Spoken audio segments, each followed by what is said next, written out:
চলেন আমরা প্রথম শব্দটা লিখি। প্রথম শব্দটি হচ্ছে অংশগ্রহণ। অংশগ্রহণ একসাথে লিখবেন, হ্যাঁ? অংশগ্রহণ। অংশগ্রহণ আমরা বলতে পারি হচ্ছে পার্টিসিপেশন, যেটার ইংরেজি হচ্ছে পার্টিসিপেশন। অংশগ্রহণ একসাথে লিখবেন, মাঝখানে কোনো গ্যাপ থাকবে না। গ্রহণ শব্দের বানান হচ্ছে মূর্ধন্য ন দিয়ে লিখবেন। লিখেছেন গ্রহণ, অংশগ্রহণ। তারপর হচ্ছে স্ল্যাশ দিয়ে দেন, একটা স্ল্যাশ দেন, স্ল্যাশ দিয়ে লেখেন অংশ স্পেস গ্রহণ। অংশ স্পেস গ্রহণ লিখেছেন? আচ্ছা, তাহলে টোটাল কয়টা হলো? দুইটা লিখেছেন না? একটা হচ্ছে কি অংশ গ্রহণ, আর একটা হচ্ছে স্ল্যাশ দিয়ে আমি লিখেছি অংশ স্পেস গ্রহণ। এখন দুইটাই কি উচ্চারণ, কি দুইটারই অংশগ্রহণ। এখন কথা হচ্ছে যে আমি কোন অংশটা কখন ব্যবহার করব, কিভাবে ব্যবহার করব। এখন আসেন, দুটোই হচ্ছে কি সঠিক, দুটোই কি আমার সঠিক, তাহলে দুটোর উপরে টিক মার্ক দেন। দিয়েছেন? এক প্রথম যে অংশগ্রহণ আছে সেটা মানে কি, সেটা মানে হচ্ছে কি কোথাও পার্টিসিপেট করা, পার্টিসিপেশন যেটাকে বলা। যেমন আপনি এখন ক্লাসে কি করেছেন, অংশগ্রহণ করেছেন, এটা তাহলে কোন অংশগ্রহণ হবে? প্রথমটা হবে। আর দ্বিতীয়টা কি? দ্বিতীয়টা হচ্ছে যখন আপনি কোনো ভাগ গ্রহণ করেন, সম্পত্তির অংশ গ্রহণ, তাহলে কোন অংশগ্রহণ ব্যবহার করবেন? বুঝতে পেরেছেন সবাই? আপনি বুঝতে পেরেছেন? বলেন আমাকে, বলেন। হ্যাঁ,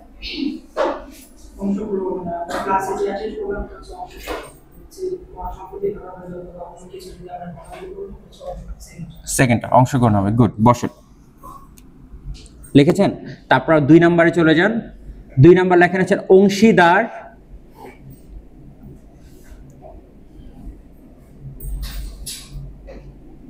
অংশীদার হচ্ছে তালব্য স দিয়ে দীর্ঘিকার দিয়ে লিখবেন একবার, অংশীদার। লিখেছেন? তারপর আবার স্ল্যাশ দেন, স্ল্যাশ দিয়ে লেখেন হচ্ছে আরেকটা অংশীদার লেখেন, কিন্তু এটা এবার রস্যিকার দিয়ে লিখবেন, হ্যাঁ?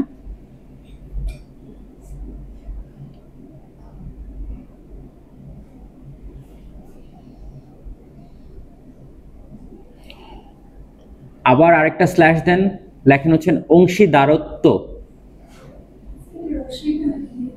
দীর্ঘিকার দিয়ে লেখেন অংশীদারত্ব। লিখেছেন?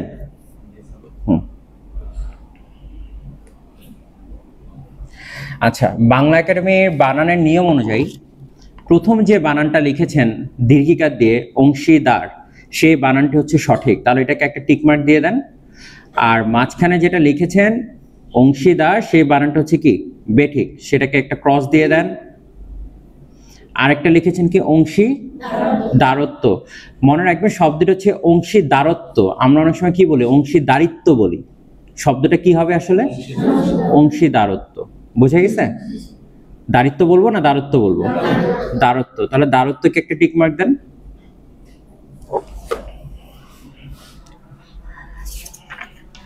আমি যদি বলি একটা শব্দ যদি তৈরি করি, আমি যদি বলি হচ্ছে কি যে তিনি তার নতুন ব্যবসায়ের অংশীদারিত্ব গ্রহণ করলেন নাকি অংশীদারত্ব গ্রহণ করলেন? কোনটা ব্যবহার করব? দারত্ব। ভেরি গুড, লিখেছেন। এরপর চলে যান 3 নম্বরে। তাহলে পরীক্ষার সময় যদি আমি এই 3টা শব্দ লিখে দিই, ধরেন এই 3টা শব্দ আসছে, তাহলে আমাকে বুঝিয়ে দিতে হবে কোন শব্দ কেন, আর কোনটা সঠিক কোনটা বেঠিক। বুঝে গেছে? বুঝে গেল? আচ্ছা, তারপর চলেন হচ্ছে কি যে নেক্সটে চলে যাই। ভালো করে শুনবেন। একটা হচ্ছে অর্ঘ, লেখেন অর্ঘ, আর একটা হচ্ছে অর্ঘ। অর্ঘ বানান কিভাবে লিখবেন? ঘোড়ার ঘ দিয়ে, ঠিক আছে? হ্যাঁ, লেখেন। লিখেছেন? স্ল্যাশ দিয়ে লেখেন অর্ঘ। এটার শেষে একটা জ ফলা আছে, পারছেন লিখতে? একটু ডিফিকাল্ট, অনেকদিন ঝালাই না হলে হবে না। আপনি তো 16 ব্যাচে ছিলেন, তারপর আসছেন 17 ব্যাচে, শেষ করতে হবে। লিখেছেন 2টা? আচ্ছা, আমি একটা লিখে দিই। হ্যাঁ, এটা হচ্ছে গিয়ে আমি যদি এভাবে লিখি,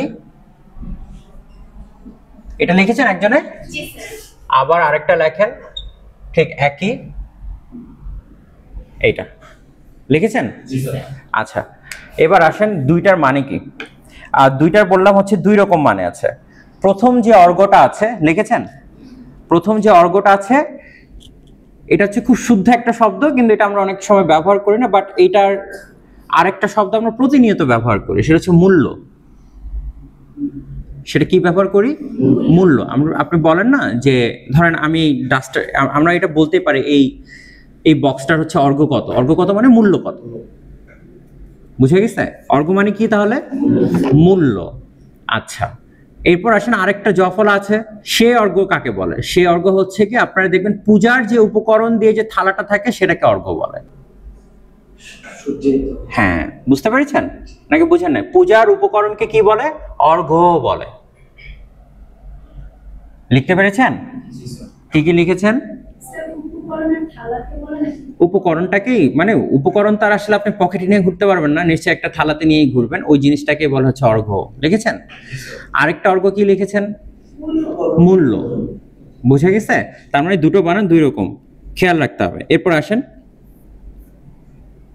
এরপর খুব মজার একটা জিনিস শিখবো আমরা। কত নাম্বার হবে? 4 নাম্বার। লেখেন অজ্ঞাত লাশ উদ্ধার, 4 নাম্বার। আপনি নাম্বারিং করছেন না কেন? অজ্ঞাত লাশ উদ্ধার, অজ্ঞাত লাশ উদ্ধার স্ল্যাশ অজ্ঞাত পরিচয়, একসাথে লিখবেন। অজ্ঞাত পরিচয়তে কোনো গ্যাপ হবে না। অজ্ঞাত পরিচয় ব্যক্তির লাশ উদ্ধার।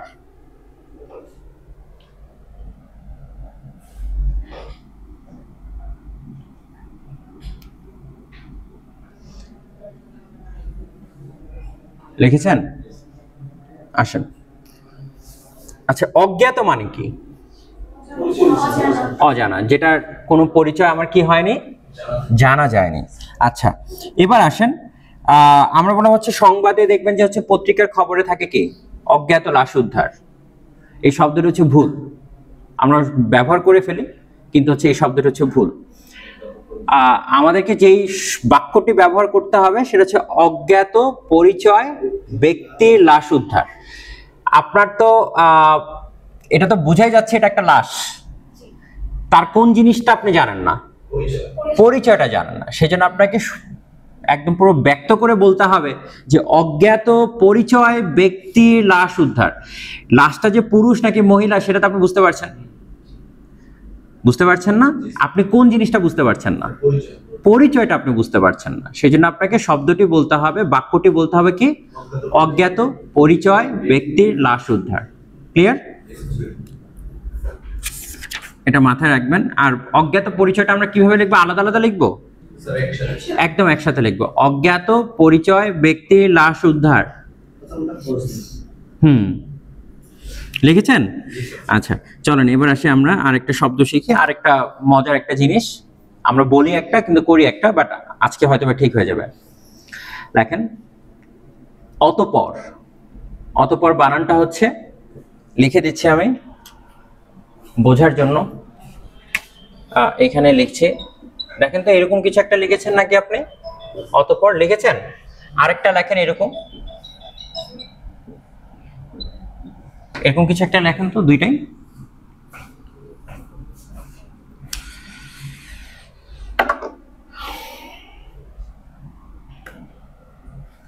লিখছেন? আচ্ছা, পার্থক্য কি দুটার ভিতরে বলেন তো একজনে?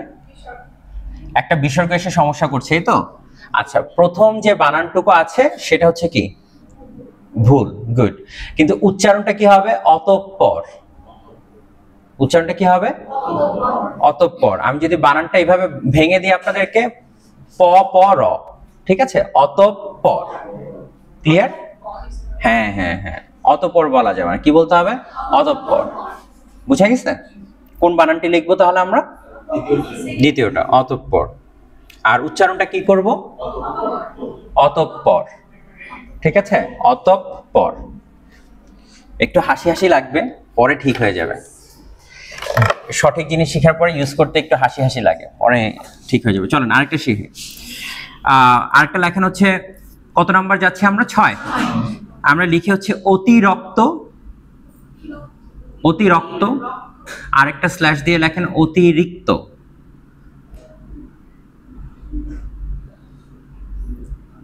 আরেকটা হচ্ছে অতিরিক্ত, লিখেছেন? খুবই সোজা, আমার মনে হয় এই দুটো আপনারাই পারবেন। শব্দটি হচ্ছে অতিরক্ত না, কি হবে শব্দটি? অতিরিক্ত। আর অতিরক্ত মানে হচ্ছে অনেক রক্তের ফোয়ারা, ঠিক আছে? সেটা হচ্ছে অতিরক্ত। যখন আপনার শরীর থেকে অনেক রক্ত বের হচ্ছে সেটা কি? দুটি শব্দ এখানে, অতি মানে অনেক, রক্ত হচ্ছে আরেকটা রক্ত, তাহলে দুটি পদ। আরেকটা কি আছে আমার? অতিরিক্ত। তার মানে আমরা যখন যেটা দরকার সেই শব্দটি ব্যবহার করব, ঠিক আছে? অতিরিক্ত মানে কি? অধিক না, সীমার বাইরে না, অধিক। হ্যাঁ, অনেক। লিখেছেন? এরপরে চলে যান। আচ্ছা, তারপর লেখেন, আমার মনে হয় এই দুটো শব্দ আপনারা ছোটবেলায় শিখেছেন, তারপর আবার শিখি আমরা। একটা হচ্ছে অনু, দন্ত ন দিয়ে লিখবেন, আর একটা লিখবেন হচ্ছে অনু, মূর্ধন্য ন দিয়ে লিখবেন। হ্যাঁ, দুই অনু হয়তো আপনারা জানেন। স্ল্যাশ দেন, আপনি স্ল্যাশ দেন। স্ল্যাশ হচ্ছে এই চিহ্ন, স্ল্যাশ হচ্ছে এই চিহ্ন, মাঝখানে একটা দাগকে স্ল্যাশ বলে। হ্যাঁ, লিখেছেন অনু? প্রথম যে অনুটা আছে দন্ত ন দিয়ে লিখেছেন, এই অনুমান হচ্ছে মিল অথবা নৈকট্য, কাছাকাছি। আর পরের যে অনুটুকু লিখেছেন সেটা মানে হচ্ছে কি? ক্ষুদ্র। সেটা মানে কি? ক্ষুদ্র, কণা, সেটাকে হচ্ছে অনু বলে। লিখেছেন? আচ্ছা, এবার আসেন, কত নাম্বার হবে? 8 নাম্বার। চলেন, এটাতে আমরা চিরাচরিত সবাই ভুল করে আসছি, আশা করি আজকে থেকে আপনারা ঠিক করে লিখবেন। লেখেন অনুগত, অনুগত স্ল্যাশ দিয়ে লিখবেন বাধ্যগত। আচ্ছা, মজার বিষয় হচ্ছে বাধ্যগত বলতে বাংলায় কোনো শব্দই নেই। বাধ্যগত বলতে কি নেই? বাংলায় কোনো শব্দই নেই। আপনি ডিকশনারি খুঁজে বাধ্য পাবেন, কিন্তু বাধ্যগত বলে কোনো শব্দ নেই। আমরা তো লিখতাম না যে আপনার একান্ত বাধ্যগত ছাত্র, লিখেছেন আপনারা কখনো? আচ্ছা, তাহলে লিখলে এখন থেকে আর লেখা যাবে না, এখন থেকে লিখতে হবে একান্ত অনুগত ছাত্র। কোন শব্দটি ব্যবহার করবো আমরা? অনুগত। বাধ্যগত শব্দটি একদম ভুল, বুঝে গেছে? আচ্ছা, বাধ্যগত কেন? বাধ্যগত এই জন্য লিখবেন না, আপনি হচ্ছেন বাধ্য, আর গত মানে তো নিচের দিকে গমন করা, নিচের দিকে কি করা? গমন করা। সো এটার সাথে এটা কোনোভাবেই শব্দটি কি হচ্ছে না? মিলছে না। তার মানে এটা হচ্ছে অর্থ যেটা আপনি প্রকাশ করতে চাচ্ছেন সেই অর্থ হচ্ছে প্রকাশ হচ্ছে না, এই জন্য আমি শব্দটি ব্যবহার করব না। আচ্ছা, তারপর চলেন আরেকটি শুনি, আরেকটি একই জিনিস, আশা করি আপনারা লিখতে পারবেন। 9 নাম্বার, অনুরোধ। অনুরোধ মানে তো আপনারা জানেন, যেটাকে আমরা রিকোয়েস্ট বলি। অনুরোধ লিখেছেন? স্ল্যাশ দিয়ে লেখেন সবিনয় অনুরোধ, সবিনয় অনুরোধ।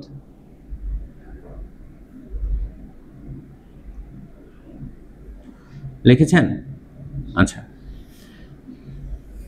এই দুটোই লেখেন, পরের বানানটা আপনারা লিখতে গিয়ে স্ট্রাগল করবেন। অনুরোধ লিখেছেন, আরেকটা কি লিখেছেন? সবিনয় অনুরোধ। এখানে সঠিক শব্দটি হচ্ছে কি? কোনটি? এখানে সঠিক শব্দ হচ্ছে, ভেরি গুড, সঠিক শব্দ হচ্ছে কোনটি আমার? অনুরোধ। সবিনয় অনুরোধটা হবে না, কারণ কি? সবিনয় আর অনুরোধ দুটো একই জিনিস, দুটো কি হয়ে যায়? একই মিনিং হচ্ছে, রিডান্ডেন্সি হয়ে যাচ্ছে, আমাকে যে কোনো একটা ব্যবহার করতে হবে। আর যদি ইউজ করতেই হয় তাহলে যে শব্দটি ব্যবহার করতে হবে সেটা হচ্ছে স্বনির্বন্ধ অনুরোধ, এটা হচ্ছে সঠিক শব্দ, বাট যেটা হয়তো আমরা সচরাচর ইউজ করি না। তাহলে আমরা কোনটা লিখবো তাহলে এখন থেকে?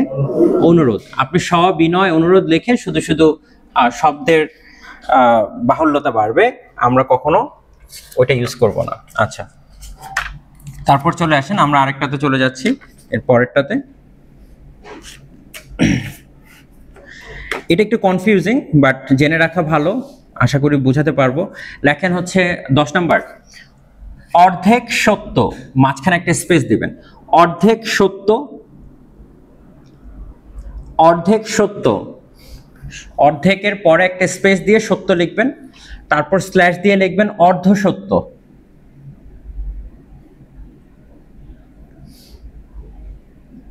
অর্ধ সত্য লিখেছেন? গুড। কেউ আমাকে একটু ব্রিফ করতে পারবেন কি হতে পারে এটা? হুম,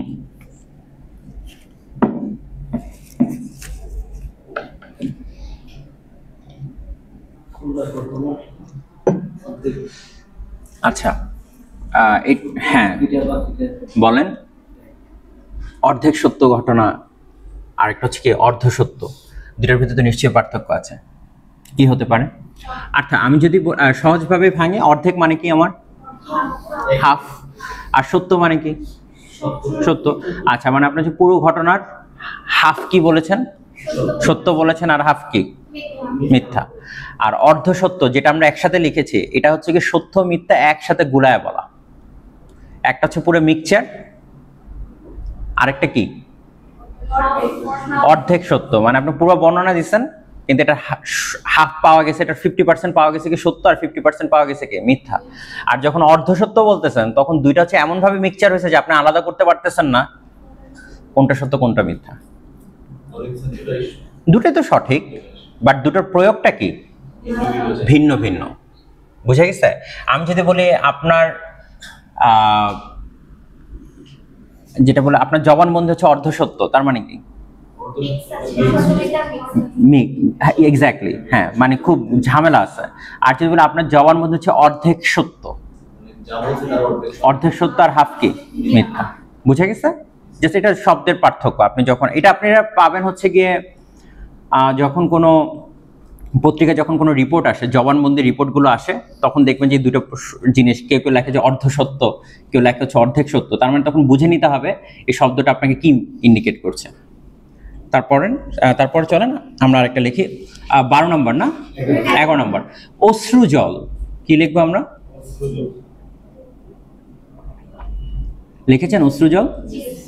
আচ্ছা, অশ্রু জল শব্দটা রবীন্দ্রনাথই ব্যবহার করেছেন, বাট রবীন্দ্রনাথ ব্যবহার করেছেন, তিনি কবি ছিলেন বড় মাপের, সেজন্য তিনি ব্যবহার করতে পেরেছেন। কিন্তু আমরা সাধারণ মানুষ, আমরা তো এই ভুল করতে পারবো না। বড় মানুষরা ভুল করলে সেটা হয়ে যায় সেলিব্রেশন, আমরা ভুল করলে হয়ে যায় সেটা পাপ। তাই আমরা এই ভুলটা করতে পারবো না। অশ্রু মানেও জল, চোখের জল, জল মানে তো পানি, মানে দুইটাই তো পানি। সেই জন্য এটা রিডান্ডেন্সি হয়ে যায়, হয় আপনাকে অশ্রু ব্যবহার করতে হবে, না হলে কি করতে হবে, চোখের জল ব্যবহার করতে হবে। বুঝা গেছে নাকি বোঝেন নাই? কোনটা ব্যবহার করবো আমরা? চোখের জল অথবা কি অশ্রু। আর অশ্রু হচ্ছে ডিরেক্ট, আপনাকে চোখের অশ্রু বলে কিছু হবে না, কারণ অশ্রু আপনাকে কি ইন্ডিকেট করে ডিরেক্টলি? চোখের জলে। ক্লিয়ার সবাই? তার মানে আমরা এটা ব্যবহার করতে পারবো না, যদিও রবীন্দ্রনাথ করেছে। এটা রবীন্দ্রনাথ বড় মাপের কবি ছিলেন, তাই ইনি করতে পেরেছেন। আচ্ছা, আরেকটা জিনিস শিখে রাখি, 12 নম্বর লেখেন আগামীতে। আগামীতে মানে টুমরো, যেটা আমরা ইউজ করি। আগামীতে স্ল্যাশ ভবিষ্যতে। ভবিষ্যতে অবশ্যই ত দিয়ে লিখবেন সবসময়। কি দিয়ে লিখবেন? ত দিয়ে। ক্লিয়ার? খণ্ডুক্ত ত যেটা দিতেন সেটা আর দিবেন না এখন থেকে। কোন ত দিবেন? শুধু ত। আচ্ছা, ভবিষ্যতে স্ল্যাশ দিয়ে লেখেন আগামী স্পেস দিনে। আগামী দিনে লিখেছেন? আচ্ছা, এবার আসেন, কি মনে হয় কোনটা ইউজ করবো আমরা? ভবিষ্যতে তো শব্দ কি ফাইন, এটা নিয়ে তো কোনো কনফিউশন আছে? আচ্ছা, বানান হচ্ছে কি দুটো বানান দেখবেন আপনারা, একটা হচ্ছে খণ্ডুক্ত ত আছে, আরেকটা কি আছে? ত আছে। কোনটা লিখবো আমরা এখন? তটা। এটা ভুলে যান, ঠিক আছে? এটার এক ব্যবহার হয় না, আমরা কোনটা ইউজ করব? তটা ব্যবহার করব। তাহলে ভবিষ্যতের বানানটা আমরা শুধরে নিলাম। এরপর আসেন আগামীতে। আগামী, আমরা বলি না আগামীতে আমি এটা হব সেটা হব, আগামীতে আমি ওইখানে যাব ওইটা করব। আগামীতে শব্দটি হচ্ছে ভুল, হয় আমাকে ব্যবহার করতে হবে ভবিষ্যতে অথবা আগামী স্পেস দিনে। বুঝা গেছে? আগামীতে বলে কোনো কি নাই, শব্দ নেই। এটা হচ্ছে কি আমরা বলতে বলতে আমরা নিজেরাই ইনভেন্ট করে ফেলেছি। বুঝা গেল? আচ্ছা, চলেন এরপর আরেকটাতে চলে যাই।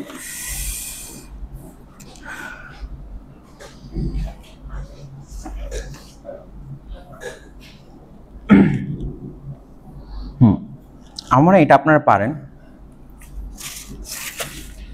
যদি না পারেন তারপরে বলছি। আমরা বলি না যে ধরেন আজও বাবার কথা মনে পড়ে, বানানটা আজও, বানানটা আমরা কিভাবে লিখবো? আচ্ছা আমরা লিখে ফেলি, লেখেন কত নাম্বার হবে? 13। আজ ও, ও দিয়ে লেখেন একটা, ওটা একসাথে হবে আজ ও, লিখেছেন? সরেয়া বর্গীয় জ ও, লিখেছেন? স্ল্যাশ দিয়ে লেখেন আজও, আরেকটা হচ্ছে কি একার আকার দিয়ে লিখবেন, হ্যাঁ লিখেছেন? কোন বানানটি সঠিক? প্রথম বানানটি সঠিক।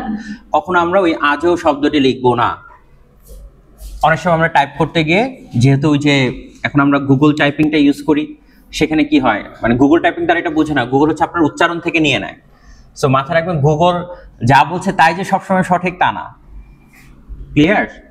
আমরা কোনটা লিখবো? আজও। আচ্ছা এরপর চলে আসেন, আমরা আরেকটা শব্দে চলে যাচ্ছি। কত নাম্বার হলো এটা? 14 নাম্বার। আসেন, এটা একটা খুব মজার জিনিস, এটা তো আপনাদের অবশ্যই জানা উচিত যেহেতু আপনারা ইংরেজিতে পড়তে আসছেন। লেখেন ইংরেজ, ইংরেজ এবং ইংরেজি। মনে রাখবেন দুটো শব্দই সঠিক, এখানে ভুল কিছু নেই। ইংরেজ ও ইংরেজি, লিখেছেন? আচ্ছা আচ্ছা, ইংরেজ কাকে বলে? এক্স্যাক্টলি, ইংল্যান্ডের অধিবাসীকে আমরা কি বলবো? ইংরেজ বলি। তার ভাষাকে কি বলি? ইংরেজি। আচ্ছা এখন এটা কিভাবে আসছে শব্দটা? এখন আরেকটা তো শব্দ আছে, ইংলিশও আছে। কি আছে? ইংলিশও আছে। কিন্তু আমরা যখন বাংলা ডিনোট করতে চাই, বাংলায় কি করতে চাই মানে বাংলা বলতে চাই, তখন বলবো আমরা ইংলিশ বলবো না। ইংলিশ হচ্ছে কি itself is an English word, but ইংরেজ যখন বলছেন এটা বললাম ইংলিশ ওয়ার্ড না। এটা কোন ওয়ার্ড বলেন তো? না না না, বাংলাও না। এটা হচ্ছে, এটা এসেছে পর্তুগিজ শব্দ থেকে। ভারতরা দেখবেন আংরেজ শব্দটা ইউজ করে। কোন শব্দটা ইউজ করে? এক্স্যাক্টলি। এটা কোত্থেকে আসছে? পর্তুগিজ থেকে। ওই শব্দটাই হচ্ছে গিয়ে আমরাও ব্যবহার করি। ভারতরা যেরকম ব্যবহার করছে উপমহাদেশে, ঠিক তেমনি আমরাও বলেছে। তারা বলে আংরেজ বলে, আপনি বলেন কি? ইংরেজ। আর তাদের যে অধিবাসী, তাদের যে তাদেরকে তো অধিবাসীকে বলছেন ইংরেজ, আর ভাষাকে কি বলবেন? ইংরেজি। তাহলে আপনি যদি দেখেন অনেক সময় দেখবেন যে আপনি যদি লিখতে চান, এখন আপনি এখন কোন বিভাগে পড়েন বলেন তো? না না, বাংলায় যদি বলেন তাহলে কি বলবেন? ইংরেজি বিভাগে পড়েন, আপনি ইংলিশ বিভাগ বলবেন না। আর ইংলিশ বললে আপনাকে কি বলতে হবে? ডিপার্টমেন্ট বলতে হবে। বুঝে গেল নাকি বুঝেন নাই? কি স্যার বুঝতে পেরেছেন আপনি? আচ্ছা, তার মানে এই শব্দটা আমরা কোত্থেকে নিয়ে আসছি? পর্তুগিজ। মানে ভারতীয়রা ইউজ করতে, ভারতীয় থেকে পর্তুগিজ থেকে ভারতীয়, ভারতীয় থেকে আমরা। এখন এটা একটা উদাহরণ দিতে পারি আপনাদেরকে। যেমন ধরেন শব্দের প্রয়োগগুলো আসলে কিভাবে সৃষ্টি হয়, শব্দের প্রয়োগগুলো আসলে আমরা কিভাবে জানি, এটার একটা চমৎকার উদাহরণ হতে পারে এরকম। ধরেন এইটা কি আমার হাত। আপনি এখন কোন শব্দ, এটাকে আপনি কি বলে ইন্ডিকেট করেন? হাত বলে ইন্ডিকেট করেন। আর কোনো নাম আছে কি এটার? আছে, হস্ত হতে পারে। আচ্ছা আর কোনো নাম আছে কি? হাত তো হাতই হবে, বাম হাত ডান হাত না, হ্যান্ড তো ইংরেজি শব্দ। আচ্ছা এবার একটা মজার জিনিস দেখেন, তাহলে আপনি দেখেন আমি আর আপনি আধুনিক ভাষা যেটা আমরা শিখছি সেটা হচ্ছে হাত পর্যন্ত শিখতে পেরেছি, মানে আমি হাতটুকু জানি। কিন্তু মজার বিষয় হচ্ছে শব্দটা আসছে কিভাবে? হন্ত থেকে হস্ত, হস্ত থেকে হাত। যে ব্যক্তি হন্ত ব্যবহার করতো সে বলল কখনো জানে না হাত বলে একটা শব্দ আছে। বুঝতে পেরেছেন? কারণ কি তার যুগ তো শেষ হয়ে গিয়েছে। যিনি হস্ত ব্যবহার করেছেন তিনি বললাম জানতেন হন্ত থেকে কি এসেছে? হস্ত এসেছে। এখন আমি আবার জানি, আপনি আবার জানি এই যে হাত শব্দটি ব্যবহার করছি সেটা কোত্থেকে এসছে? হন্ত থেকে হস্ত, হস্ত থেকে হাত। বুঝে গেছে? অর্থাৎ এখন আসেন ভাষার জিনিসটা কিরকম হয়। তার মানে ভাষার জিনিসটা হচ্ছে এরকম যে আপনি আমি হচ্ছে যে জেনারেশনে বিলং করি, সেই জেনারেশনের শব্দ যেটা প্রয়োগ হয়, ব্যবহার হয়, আমি আর আপনি সেই জিনিসটা জানি। কিন্তু ইহার আগে যে হচ্ছে কি আরো অনেকগুলো প্রয়োগ ছিল, সে শব্দগুলো ছিল। আপনি তো এখন কি বলছেন যে যে কোনো শব্দকেই আমরা যখন চেষ্টা করি আমরা একটা আধুনিক ভাষার ভিতরে রূপায়ণ করার চেষ্টা করি। কেন চেষ্টা করি আধুনিক ভাষায়? কারণ আমি আধুনিক ভাষাটা বুঝি। আপনাকে যদি ঠিক আজ থেকে 1200 শতাব্দীর যদি ইংরেজি ভাষা দেওয়া হয়, সেখানে তো ইংরেজি ভাষা তখন হচ্ছে যে এখন তো আপনি ভাওয়েল শিখছেন, কনসোনেন্ট শিখছেন, অনেক সায়েন্টিফিক ওয়েতে ল্যাঙ্গুয়েজ শিখছেন। আগে তো সেই শব্দগুলোও ছিল না। তখন আপনি দেখবেন যে সেই শব্দগুলোর সাথে এই যে ইংরেজি শব্দ, যে আপনারা যখন শেক্সপিয়ার পড়বেন, শেক্সপিয়ারের জিনিসটা বললাম, শেক্সপিয়ারের ল্যাঙ্গুয়েজ বললাম, আপনারা কেউ বুঝবেন না, আমরা কেউ বুঝবো না। শেক্সপিয়ারের লেখাকে আগে মডার্ন ইংলিশে ট্রান্সলেট করতে হয়, করে তারপর কি করতে হয়, তারপর গিয়ে বুঝতে হয়। কেন বলেন? কারণ হচ্ছে আপনি যে এজে লেখা হয়েছে সেই এজের ভাষাটা তো আপনি শিখেননি। শিখেছেন? শিখেননি। ঠিক তেমনি চসার যখন পড়বেন, চসারের ভাষাটা হচ্ছে গিয়ে ওল্ড ইংলিশ, সেই ওল্ড ইংলিশকে আপনাকে হচ্ছে আধুনিক ইংলিশে রূপান্তর করে তারপর গিয়ে আপনাকে বুঝতে হবে। অর্থাৎ চসার, যিনি হচ্ছেন গিয়ে আধুনিক ইংরেজি সাহিত্যের, যেটাকে ইংরেজি সাহিত্যের কবি বলা হয়, ফাদার অফ ইংলিশ পোয়েট্রি বলা হয়, এই ব্যক্তিকে আপনাকে চিনতে হলে আপনার কি করতে হবে, তার যে ভাষা ছিল তার ভাষা বুঝতে হবে। কিন্তু আমার পক্ষে, আপনার পক্ষে এটা সম্ভব না। আমার পক্ষে যেটা সম্ভব, সেই ভাষাটাকে আধুনিক ভাষায় রূপান্তর করে তারপর গিয়ে বুঝতে হবে। বুঝতে পেরেছেন? অর্থাৎ ভাষার কি আছে, জেনারেশন বাই জেনারেশন ভাষারও একটা সিগনিফাই মিনিং আছে। অর্থাৎ আমরা সব মিনিংই ধরতে পারবো না। বোঝা গেল এবার? তাহলে আমরা কোনটা ব্যবহার করব? ইংরেজি আমরা কখন ব্যবহার করব? ইংরেজি কখন ব্যবহার করব? ভাষা, বিষয় বোঝাতে আমরা ইংরেজি, যখন এটা বাংলাতে আমরা যাব। ঠিক আছে? আচ্ছা, এবার আসেন, খুব কনফিউজিং একটা জিনিস ছিল, দীর্ঘিকার দিয়ে ঈদ লিখবো নাকি রস্বইকার দিয়ে ঈদ লিখবো? বাবা, দীর্ঘিকার দিয়েই আমরা ঈদ লিখবো। ঠিক আছে, ওইটাই কারেক্ট। ঈদ বানানটা কি হবে? হ্যাঁ, মানে আমার কোনো অন্য কিছু আর দরকার নেই, এটা মাথায় রাখবেন, যেটা ছিল সেটাই। এখন আসেন শুধু এই শব্দটা শিখবো, এটা না লিখলেও হবে, বাট আমরা লিখি কি, ঈদ মোবারক একটা, ঈদ মুবারক একটা। বুঝতে পেরেছেন? ঈদ মোবারক একটা, ঈদ মুবারক একটা। কোনটা সঠিক? মুবারকটা হচ্ছে সঠিক। ম রস্যকার, এক্স্যাক্টলি। কেন সঠিক? কারণ ওটা তো আপনি অ্যারাবিক থেকে নিচ্ছেন না। কোথা থেকে নিচ্ছেন? অ্যারাবিক থেকে নিচ্ছেন, মুবারক। সো মুবারক শব্দটা আপনার যেভাবে আছে ঠিক সেভাবে আপনাকে উচ্চারণ করতে হবে। বুঝা গেছে? আমি বানানটা যদি বলি, ম রস্যকার, ব আকার, র ক। ক্লিয়ার? আচ্ছা, কটা হয়েছে? 15টা। অনেক হয়েছে, আজকে আর না দিই, আমরা নেক্সট ক্লাসে প্রায় শেষ করে ফেলবো বানানগুলো আমরা। আচ্ছা, তার 15টা হয়েছে না? আচ্ছা, আরেকটু শিখিয়ে দিই, দাঁড়ান। আমরা একটা শব্দ ব্যবহার করি, এক বাবার এক ছেলে। দেখেন, আমার মনে হয় এইটা আপনারা নিজেরা এখন আইডেন্টিফাই করতে পারবেন, যেহেতু এখন শিখছেন, ব্রেন হয়তো বা ফাংশনিং। এক বাবার এক ছেলে শব্দটি কি হলো? কেন হলো না বলেন? হ্যাঁ, বাবা, হ্যাঁ, বাবার এক ছেলে হবে, বাবার 2 ছেলে হবে, বাবার 3 ছেলে হবে। You can't have multiple babas, right? হয় না কখনো। কিন্তু আমরা কি বলি, এটা হচ্ছে আমরা বলতে বলতে যে ভুলটা করে ফেলি, ওই যে বলি আর কি, যে ছেলে ছেলে কি করে, এক বাবার এক ছেলে। মানে একটা প্রকাশ, মানে যেটাকে বলে আভিজাত্য বোঝানোর জন্য আমরা কি করি, হ্যাঁ, একটা আভিজাত্য বোঝানোর জন্য আমরা কি করি, এক বাবার এক ছেলে। মানে ছেলে বেকার হোক, বাদাইমা হোক, আর যাই হোক, তার একটা ফ্যান আছে, মানে তার একটা স্ট্রেংথ আছে। সেই স্ট্রেংথটা কি? তার একটাই বাবা, রাইট? মাল্টিপল। তার মানে এটা হচ্ছে কি যে, অথবা আমরা এভাবে বলতে পারি, আর এই শব্দটা আসলে এইভাবে আসে না, একদম শুদ্ধটা জিনিসটা হচ্ছে কি, মা বাবার একমাত্র ছেলে। কি আসবে? একমাত্র ছেলে। এটা হচ্ছে কি সবচেয়ে শুদ্ধ বাক্য আমার, মানে এটাতে আপনার কোনো সমস্যা নেই। কি লিখতে হবে আমাকে? একমাত্র ছেলে, মা বাবার একমাত্র ছেলে। এবার আসেন আরেকটা শিখি আমরা, সময় নেই যদিও। লিখেছেন এক মাথা, একসাথে লিখবেন, এক মাথা,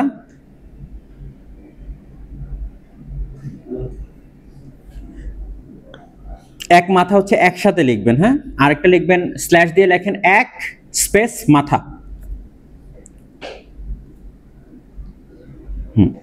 আচ্ছা, এখন পার্থক্যটা বুঝেন, দুটোই বললাম সঠিক, দুটোই কি সঠিক। এখন আসেন আমরা বুঝিয়ে দিই আপনাকে। আমরা যখন ধরেন এখান থেকে অনেকগুলো চুল উঠালাম, তার মানে কি বলবো, এক মাথা চুল, কি বলবো, এক মাথা চুল উঠিয়েছে। এক মাথা চুল মানে কি, একটা মাথায় যত পরিমাণ চুল থাকে ততগুলো চুল আমরা উঠিয়েছি, এক মাথা চুল। এই বানানটার ক্ষেত্রে অর্থাৎ যেখানে হচ্ছে কি আপনার না, যেটা হচ্ছে আপনি গণনা করতে পারছেন না, কি করতে পারছেন না, গণনা করতে পারছেন না, সেটা হচ্ছে কি আমার এক মাথা, মানে সেটাকে আপনার বোঝানোর জন্য আপনি কি বলছেন, এক মাথা চুল, এক মাথা মগজ, এক মাথা বুদ্ধি। বুঝতে পেরেছেন? এখন বুদ্ধিতে আপনি ওজন করতে পারতেছেন না, কয় কেজি বুদ্ধি আছে, সেজন্য বলছেন কি এক মাথা বুদ্ধি, এক মাথা মগজ, এরকম শব্দগুলো আমরা ব্যবহার করি। তাহলে সেই ক্ষেত্রে আমরা ব্যবহার করব কি, এক মাথা। আর ওই যে স্পেস দিয়ে লিখেছেন এক স্ল্যাশ সরি স্পেস মাথা, এটা মানে কি একটা মাথা। বোঝা গেছে? আসেন এরপরে, পর কত নাম্বার হবে, 14, 18, ওরে বাবা। লেখেন, চলেন যাই আমরা। একমুখী চলাচল, একমুখী স্পেস চলাচল, একমুখী চলাচল লিখেছেন? আচ্ছা, আপনারা এই শব্দটি কোথায় দেখেন? রাস্তায় দেখেন। কখন দেখেন? রাইট, মানে হচ্ছে কি যে আপনি হয় যেতে পারেন নয় আসতে পারেন, যে কোনো একটা করতে পারেন, রাইট? আপনি এখন মজার বিষয় হচ্ছে একমুখী চলাচল শব্দটি হচ্ছে কি ভুল। চলাচল মানে কি, যাওয়া আসা আপনি দুটোই করতে পারবেন। আর একমুখী মানে কি, একদিকে। শব্দটা তো তাহলে সাংঘর্ষিক। তাহলে আমাকে কি ব্যবহার করতে হবে, একমুখী রাস্তা। কি ব্যবহার করতে হবে, একমুখী রাস্তা।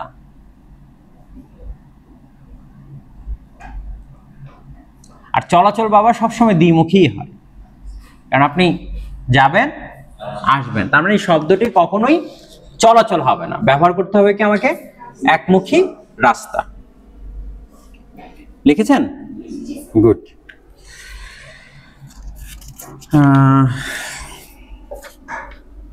মোটামুটি অনেক দূরে গিয়েছি আমরা। আমাকে এবার ইয়ে দিয়ে দেন, অ্যাটেন্ডেন্সটা দিয়ে দেন। হ্যাঁ, একটা পেজে অ্যাটেন্ডেন্সটা দেন।